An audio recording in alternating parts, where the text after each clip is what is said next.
Bienvenue dans ce cours dédié à la programmation d'état dans WinDev. WinDev est un environnement de développement intégré puissant permettant de créer des applications professionnelles. La gestion des états est un élément clé pour générer des rapports personnalisés et efficaces. Vous apprendrez à créer des états dynamiques, à gérer les ruptures, les étiquettes et les sommes, ainsi qu'à personnaliser vos rapports pour répondre aux besoins spécifiques de vos applications. Dans une fenêtre, j'ai créé à cet effet deux champs de saisie pour sélectionner la période voulue, une date de début et date de fin. Ce que je projette faire, c'est d'éditer des rapports en fonction des paramètres passés aux états. J'ai donc créé pour cet exemple deux combolistes pour la sélection des catégories et des produits. Pour un premier test, je saisis la période, la catégorie et j'ignore les autres paramètres.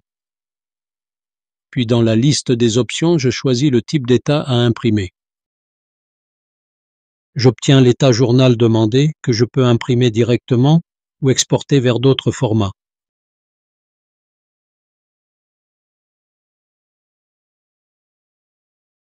Dans cet exemple, la somme de la colonne montant est bien placée dans la bonne section.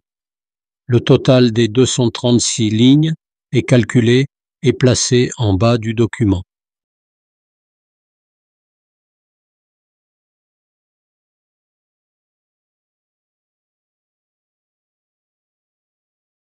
Maintenant, je sélectionne l'option 2 qui permet d'imprimer un état avec des ruptures sur la rubrique catégorie.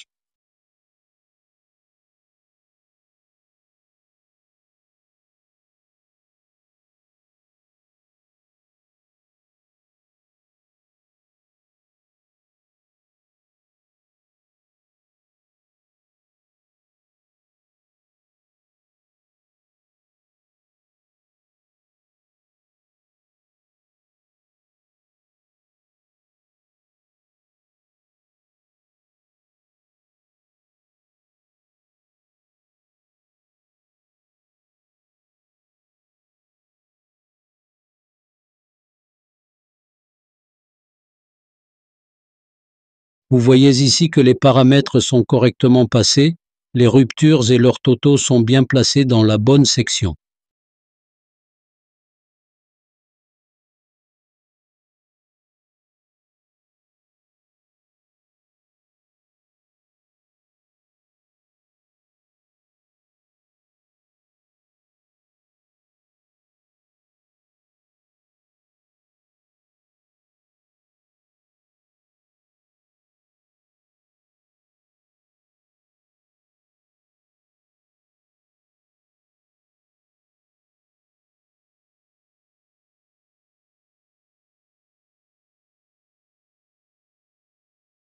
J'ai fait une erreur ici dans le titre, c'est plutôt un état de vente et non un état d'achat. L'éditeur d'état WinDev offre des outils pour corriger ça directement dans l'état en édition. J'efface donc le titre et je l'écris à nouveau.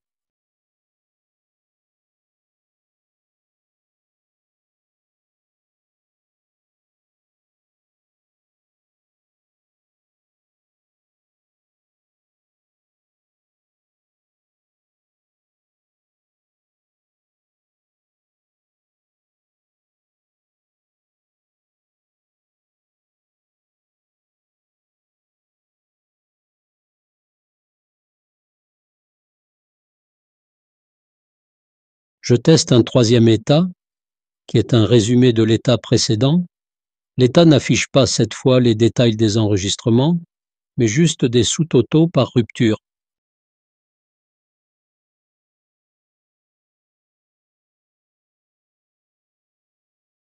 Un autre état souvent très utile, c'est un état avec des cumuls d'un champ numérique. Ici, c'est le résultat du champ montant qui est cumulé dans la colonne à droite.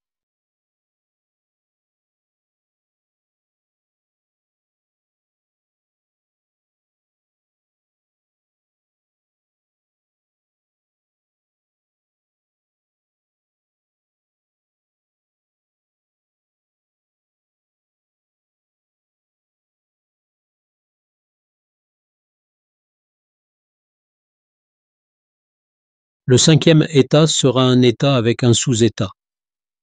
Je vais réduire un peu l'étendue de ma recherche et je sélectionne juste la catégorie du produit et j'ignore le champ produit.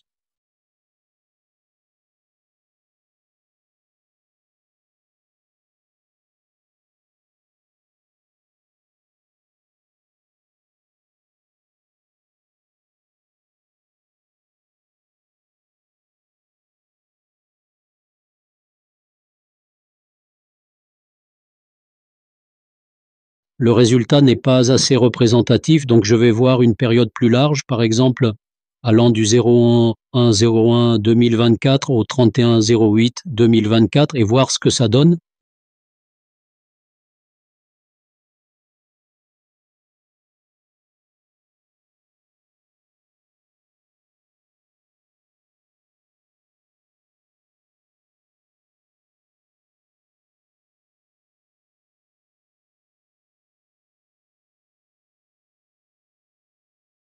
Je pense que c'est bon maintenant. On a ici 3 situations dans un même état.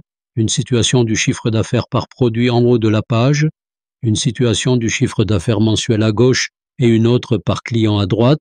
Et les totaux, bien sûr, doivent être calculés correctement pour chaque situation.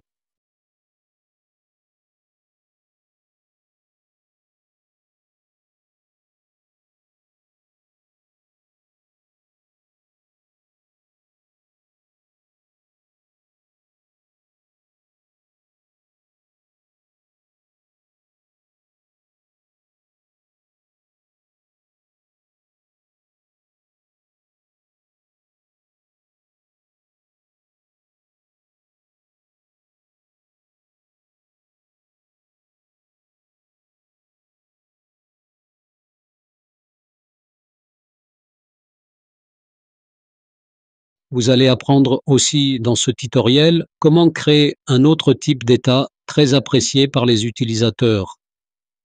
Un état qui présente les données sous forme graphique tout en affichant la source des données à côté du graphe.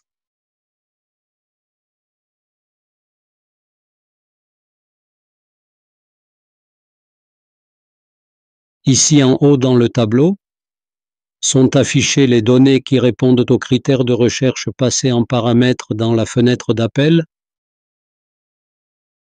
En bas, on trouve le graphe histogramme qui représente les données sélectionnées.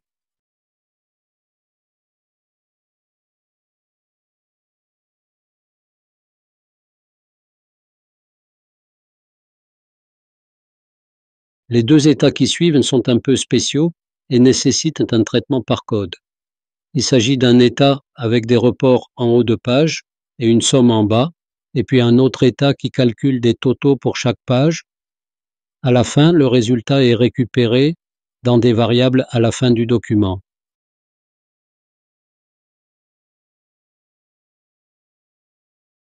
Vous voyez ici que le total de chaque page est reporté dans le début de la page suivante.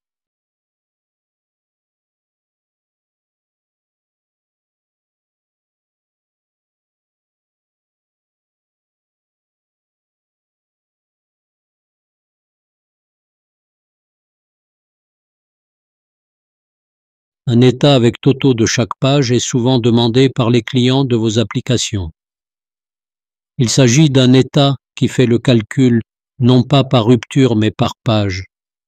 Il doit permettre l'affichage de ces totaux calculés en fin de l'impression.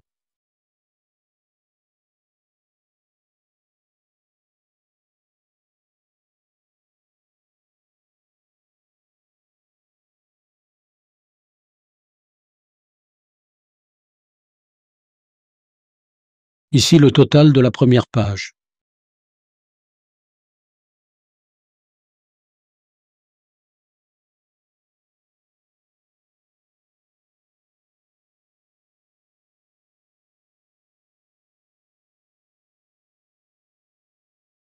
De la deuxième.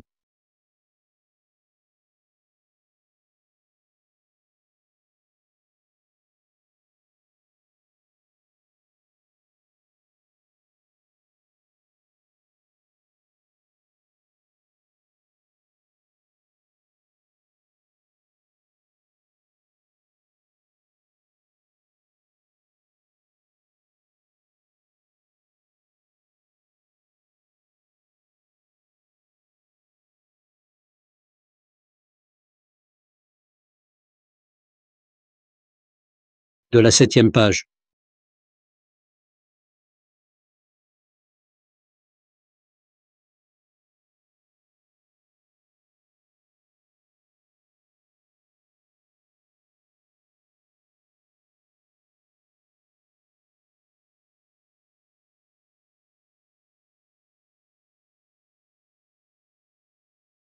Et ici à la fin, un récapitulatif des totaux de chaque page.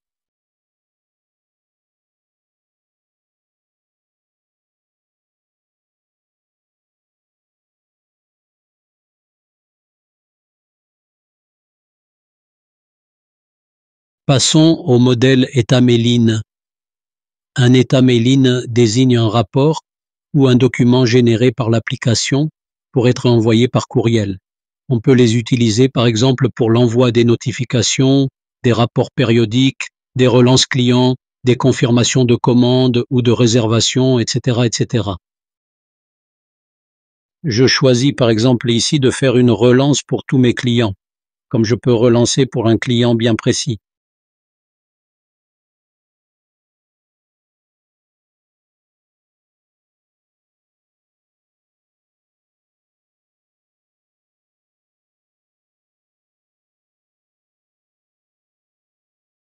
Et vous voyez que j'ai implémenté une fonctionnalité très importante qui consiste à répéter l'entête du bloc de rupture dans chaque page.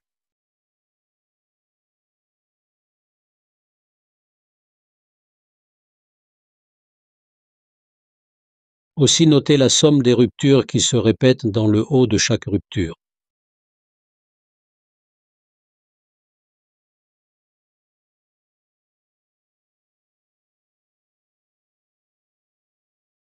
Et c'est la même chose pour toutes les pages.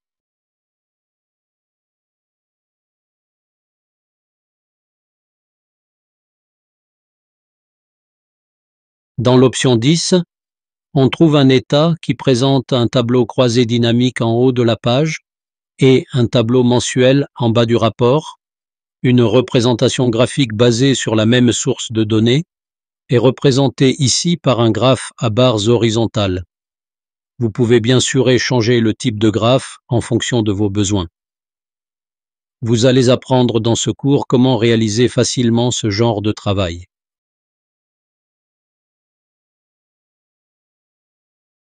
Vous voyez qu'on peut bien présenter les données de différentes façons.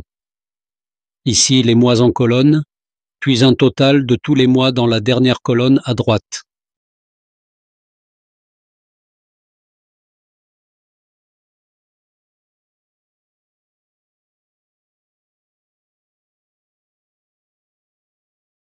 On peut aussi traiter et présenter les données autrement, sous forme d'un tableau et d'un graphe représentatif.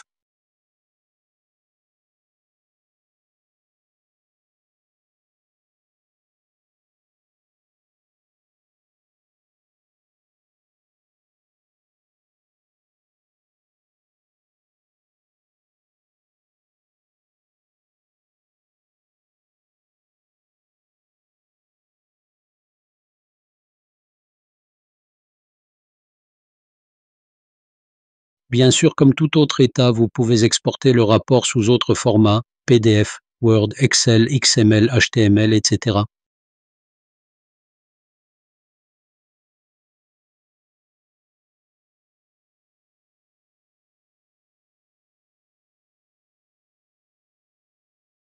L'état qui suit est un état type mini-facture sur rouleau papier thermique ou sur un format de dimension de votre choix. Ça ne tient pas comme prévu, il faut que je change d'imprimante. Je choisis l'imprimante appropriée et le résultat est parfait.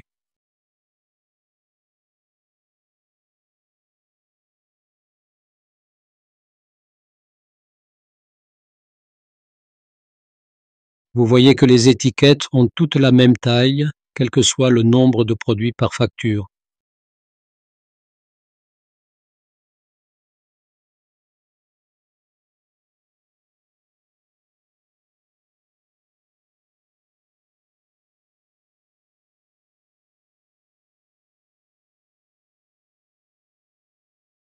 Dans cette partie, on va étudier la création des états sous forme de mini-étiquettes. le genre d'étiquette qu'on colle sur les produits dans les marchés de grande surface. On va voir comment insérer un champ code à barres et une photo sur l'étiquette du produit. Dans l'avant-dernière option, vous allez apprendre comment créer et définir le nombre d'étiquettes autocollantes par page et pour chaque produit.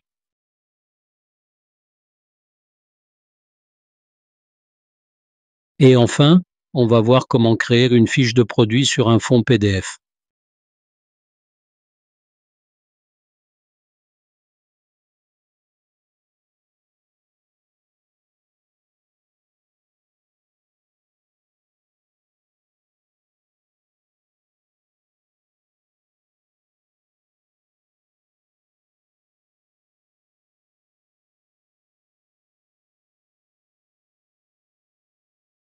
Pour recevoir ce cours, contactez-moi par le lien ou par le numéro WhatsApp ci-joint.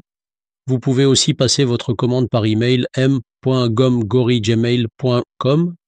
Vous recevez en contrepartie le mini-projet Windev 24 avec son code source que vous pouvez exploiter et restaurer dans toutes les versions de Windev supérieures, dans la version 24, 25, 26, 27, 28 et bien sûr dans les dernières éditions Windev 2024 et Windev 2025.